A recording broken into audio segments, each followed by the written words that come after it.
And when he had found one of value untold, he sold all he owned to that treasure to hold.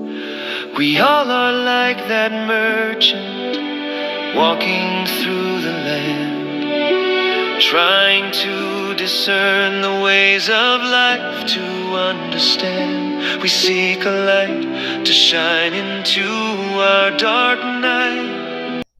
For I am not ashamed of the gospel of Christ, for it is the power of God unto salvation to everyone that believeth, to the Jew first, and also to the Greek.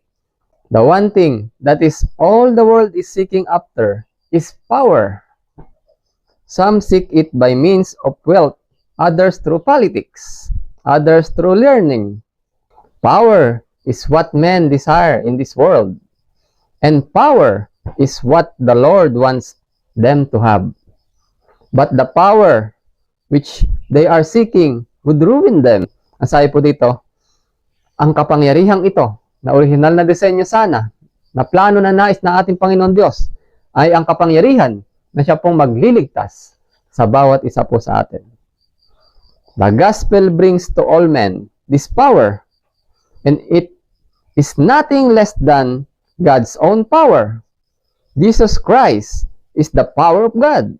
Nang isang mensaheng mahalaga ay ang country living, na tayo po ay pinalalabas doon sa syudad, pinaalis sa syudad, at tayo po ay mamuhay ng simple.